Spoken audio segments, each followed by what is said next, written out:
শুভ সকাল বন্ধুরা। আজ হলো ৯ জুন মঙ্গলবার। আজকের সকালের বরাক উপত্যকার শ্রীভূমি করিমগঞ্জ, শিলচর ও হাইলাকান্দি সহ আসামের বিশেষ খবরগুলি হলো। আসামের মুখ্যমন্ত্রী ডক্টর হিমন্ত বিশ্ব শর্মার নেতৃত্বাধীন আসাম মন্ত্রিসভার ১২ জন মন্ত্রীর মধ্যে গতকাল দপ্তর বণ্টন করা হয়েছে।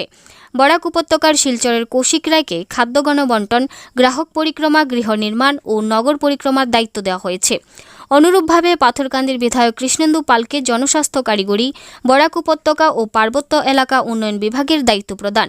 বিস্তারিত থাকবে প্রতিবেদন। শিলচরে নিজের জমি জবরদখল ও মারধরের অভিযোগে ৮ জনের বিরুদ্ধে থানায় মামলা। আগামী ২১ জুন অনুষ্ঠিত হবে চিকিৎসা বিজ্ঞানের স্নাতক পাঠ্যক্রমে ভর্তির পরীক্ষা নিট।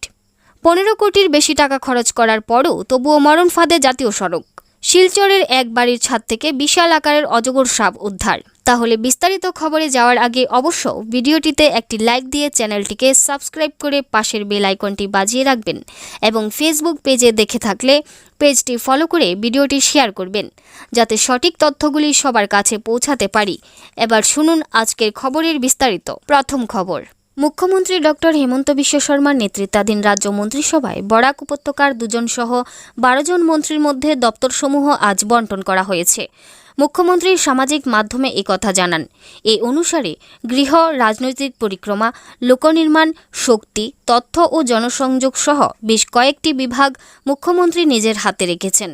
বরাক উপত্যকার ২ জন মন্ত্রীর মধ্যে কৌশিক রায়কে খাদ্য গণবণ্টন, গ্রাহক পরিক্রমা, গৃহ নির্মাণ ও নগর পরিক্রমা এবং কৃষ্ণেন্দু পালকে জনস্বাস্থ্য কারিগরি, পার্বত্য এলাকা ও বরাক উপত্যকা উন্নয়ন বিভাগের দায়িত্ব অর্পণ করা হয়েছে। এছাড়া অশ্বিনী রায় সরকারকে সামাজিক ন্যায় ও সবলীকরণ, ভূমি সংরক্ষণ, সংখ্যালঘু কল্যাণ ও উন্নয়ন বিভাগের দায়িত্ব দেওয়া হয়েছে।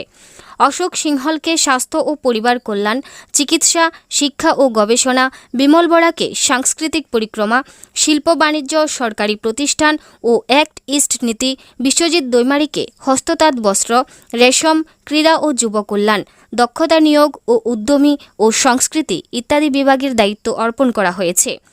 জয়ন্ত মল্ল বড়ুয়াকে অর্থ, বন ও পরিবেশ, খনি ও খনিজ বিভাগের দায়িত্ব দেওয়া হয়েছে। কেশব মহন্তকে রাজস্ব ও দুর্যোগ ব্যবস্থাপনা, বিজ্ঞান প্রযুক্তি, জলবায়ু পরিবর্তন ও সাধারণ প্রশাসন বিভাগের দায়িত্ব অর্পণ করা হয়েছে। নীলিমা দেবীকে পশুপালন, পশু চিকিৎসা, মিন, পীযূষ হাজারিকে কৃষি, জলসিঞ্চন এবং সংসদীয় পরিক্রমা, ডক্টর রনোজ পেগুকে বিদ্যালয় শিক্ষা, উচ্চশিক্ষা, সমতল উপজাতি পরিক্রমা এবং তথ্য প্রযুক্তি বিভাগের দায়িত্ব দেওয়া হয়েছে। একইভাবে সুশান্ত বড়গুহাইকে জলসম্পদ ও ন্যায় বিভাগের দায়িত্ব দেওয়া হয়েছে। মুখ্যমন্ত্রীর নতুন দায়িত্বপ্রাপ্ত মন্ত্রীরা নিষ্ঠা ও আন্তরিকতার সঙ্গে কাজ করবেন বলে আশা প্রকাশ করেন। জমি জবরদখল ও মারধরের অভিযোগে ৮ জনের বিরুদ্ধে মামলা। শিলচর শহর সংলগ্ন রংপুর ২য় খণ্ডের বাসিন্দা হবিবুর রহমান লস্কর অভিযোগ করেছেন, বৈধভাবে ক্রয় করা তার ১৬ কাঠা জমি দীর্ঘদিন ধরে দখলের চেষ্টা চালিয়ে যাচ্ছে একদল ভূমি মাফিয়া। অভিযোগ, জমির একাংশ ইতিমধ্যেই জবরদখল করা হয়েছে এবং বাধা দিতে গেলে তাকে মারধরেরও শিকার হতে হয়েছে। প্রশাসনের কাছে একাধিকবার অভিযোগ জানানোর পরও কোনো কার্যকর পদক্ষেপ না হওয়ায় তিনি শেষ পর্যন্ত শিলচর সদর থানায় ৮ জনের বিরুদ্ধে লিখিত মামলা দায়ের করেছেন। পাশাপাশি তিনি মুখ্যমন্ত্রী ডক্টর হিমন্ত বিশ্ব শর্মা এবং কাছাড় জেলা পুলিশ সুপারের হস্তক্ষেপও কামনা করেছেন। এখন নজর প্রশাসনের দিকে।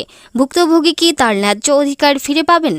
আগামী ২১ জুন অনুষ্ঠেয় চিকিৎসা বিজ্ঞানের স্নাতক পাঠ্যক্রমে ভর্তির জাতীয় পর্যায়ের যোগ্যতা নির্ণায়ক প্রবেশ পরীক্ষা নিট দেশের যেসব শহরে আয়োজন করা হবে সেসবের নাম জাতীয় পরীক্ষণ সংস্থা NTA প্রকাশ করেছে।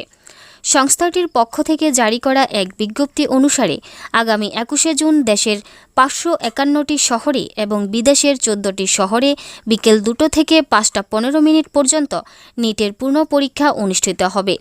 তবে পরীক্ষা আয়োজন করা শহরগুলির সূচি সংক্রান্ত পত্রটি প্রবেশপত্র নয়, তা কেবলমাত্র পরীক্ষার্থীদের তাদের পরীক্ষা কেন্দ্রের বিষয়ে অবগত করানোর জন্যই প্রকাশ করা হয়েছে বলে NTA স্পষ্ট করে দিয়েছে। সংস্থাটি একই সঙ্গে পরীক্ষা এবং প্রবেশপত্রের সাম্প্রতিক তথ্যের জন্য তাদের অফিসিয়াল ওয়েবসাইট ফলো করে যাওয়ার জন্য পরীক্ষার্থীদের আহ্বান জানিয়েছে।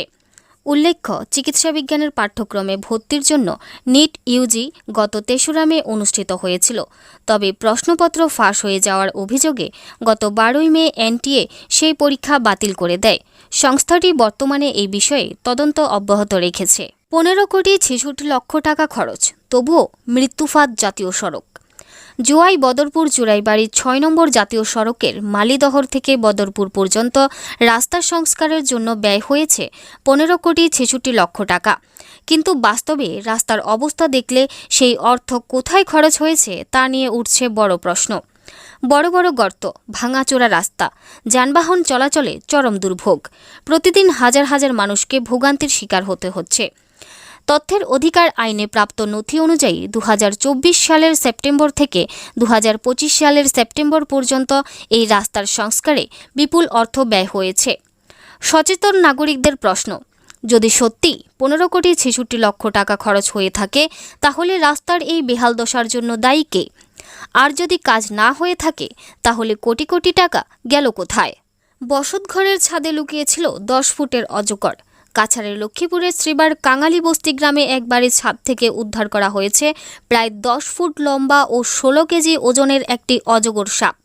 পরিবারের সদস্যরা সাপটি দেখতে পেয়ে বন বিভাগকে খবর দিলে দ্রুত অভিযান চালিয়ে অজগরটিকে উদ্ধার করা হয়। পরে সাপটিকে নিরাপদে একটি সংরক্ষিত বনাঞ্চলে ছেড়ে দেওয়া হয়েছে। বন বিভাগের তৎপরতায় বড় ধরনের বিপদ এড়ানো সম্ভব হয়েছে বলে মনে করছেন স্থানীয় বাসিন্দারা।